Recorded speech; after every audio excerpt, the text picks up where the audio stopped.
I made one zine and all of a sudden I'm an expert. Truly, I'm just here to air out the mistakes I made. So much of our art is consumed in our hands on a phone. Starting a zine or printing your photos is a way of making real what you made. In our very digital world, photos are just pixels. Even when you shoot films, you get digital scans back. People rarely print their photos as a default. If you do, then wonderful, here's a medal. Zines aren't necessarily something you have to sell, but in my case, I did. And I will say the act of selling your work can be a little weird if you're not used to it. So I hope if there's anything that you get out of this video is how to get comfortable with selling your art.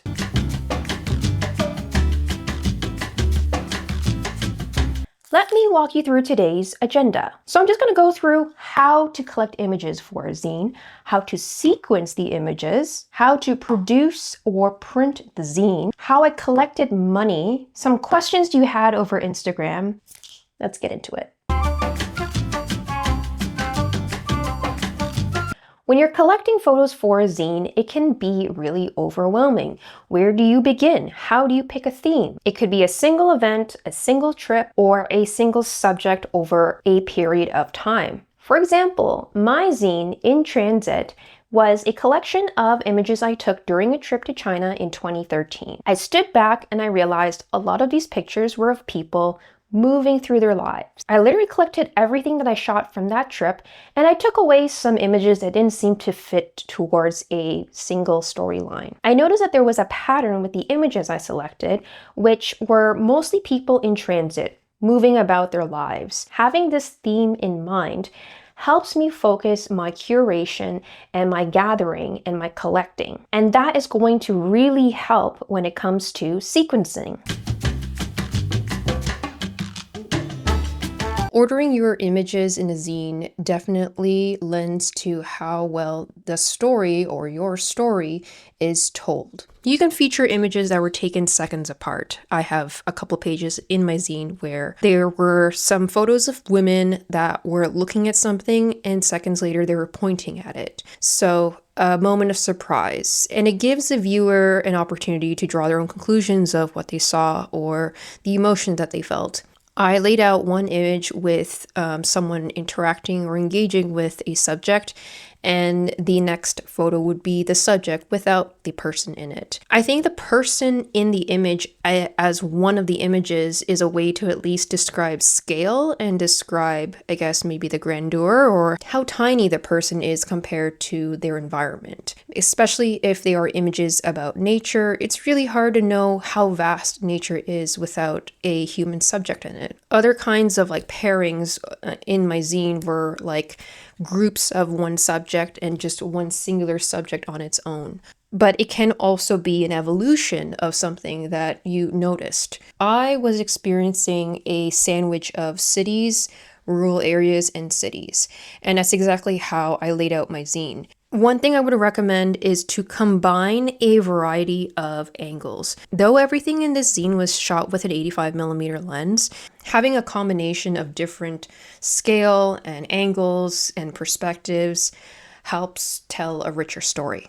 Another thing that I also played with when I was assembling my zine was combining super minimalist images with maximalist images or images with a lot of busyness. If you have too many busy images, one after the other, it can be really jarring for the brain to process. So having a break in between the busy images with a super minimalist image really helps with the pacing. So yeah, contrast doesn't have to happen in the images themselves. They can happen in the pairing and sequencing of the images one after the other. There are multiple services that you can use out there to print your zine. The choice you make depends on your budget. There's Paperchase Press, Mixum, Blurb, Picto, and so many out there. I use Picto, not sponsored, and they have a product on their website called a Zine 6-pack, and they're about this size, about the size of a postcard.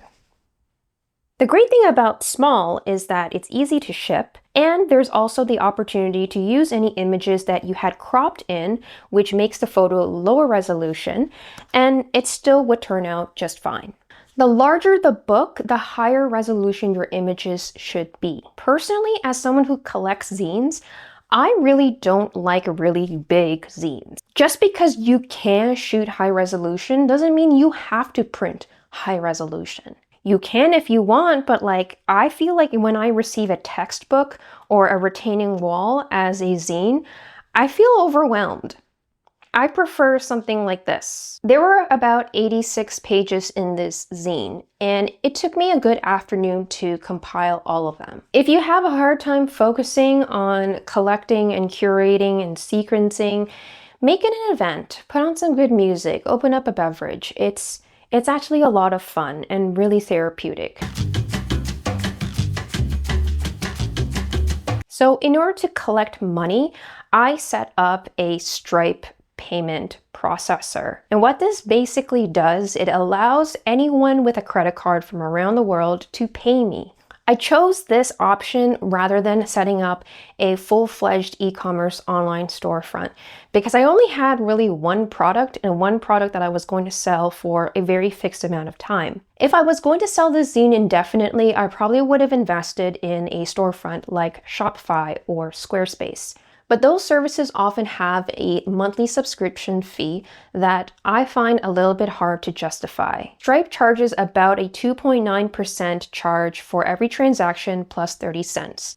That is the cost of having them process a person's credit card and depositing the money to you as cash. Some friends I knew in real life would not go through Stripe and they would pay me with Interact e-transfer. There are so many other ways to collect payment. You can receive them through PayPal. You could probably, oh, I don't know, there's Venmo in the United States and, well, Simple Cash in Canada. At the end of the day, however you collect money, make sure that you have a spreadsheet or some kind of way to keep track. How you decide to price your zine is entirely up to you. What I suggest is you do what I did and take pre-orders. When you know how many copies you can sell, you know exactly how many to order and there's no waste. I have to sit down because I got tired. So now I'm going to answer some questions I got through Instagram. Someone asked, how do you know when the sequence and zine design was done and ready to be final for printing? Yes, 100%. I took a lot of time to determine whether a zine was done, and it's going to be different for everyone, I'm sorry to say. For me, I set a time budget and I wrote on my calendar, I'm going to design and sequence the zine in no more than 4 hours. I put on some music, I opened up a beer, and I went to work. I found that having a set amount of time really helped stop me from overthinking it. I know that the concept of print feels very final and maybe pretty expensive to go through, but the reality is that you can always do a second version. The world is not going to end if you decide to do a version 2. And the thing is that you're always taking new photos. There's going to be whole new batches of photos that you're going to want to assemble and make zines of. So you may as well just collect them and do it however you feel is interesting to you and move on. Another way of putting a cap on how much time you spend on a zine is maybe selecting a number of pages. I went a little nuts and I chose to collect 86 pages for my zine. I think I could have gotten away with maybe 50 to 60. Sometimes the best zines I have are only maybe 30 to 50 pages. I know people want a final answer, but it really depends on the story you're trying to tell, the images you have, and your patience. And also your money, because the more pages that you add in your zine, the more expensive it is because ink and paper are not cheap. Another person asked, what lessons did you learn or how would you approach it differently for the next book? So I chose to print and have them shipped to me so that I could sign and number each one individually. And personally, I don't think that the value of signing and numbering them was a whole lot. It was just a thing that I wanted to do, but it caused me more grief because I needed to take care of all of the packing and shipping myself. I think next time I would do print on demand, where when you place your order, the printer that is closest to the customer will print the zine and ship it to that customer. The problem with this is that you have no way of determining if the zine is any good. If your standards are different and you don't mind checking each and every zine before it gets sent to somebody, the print on demand might be for you. However, if you're very particular about the print quality and you want to check every single zine before it gets sent out to a person, then you might want to do what I did and have them all shipped to you, and you look through each and every one before you pack them and ship them yourself. I want to say that packing and shipping zines yourself is labor, and you need to factor that into your costs. Managing the whole fulfillment process myself was a little bit stressful, and I wouldn't do it again.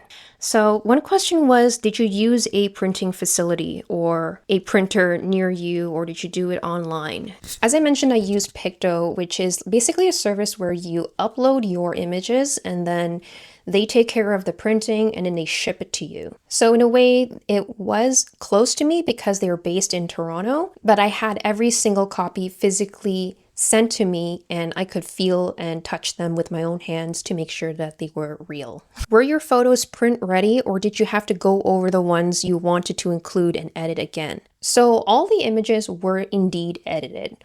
I shot them at a very cool white balance. I wanted to warm them up. So I definitely put them through Lightroom, cranked up the warmth, and edited them the way I wanted them to be. How much did the trial and error cost you? Was there a lot of trial and error? So before I printed the zines for the actual sale, I did order a sample.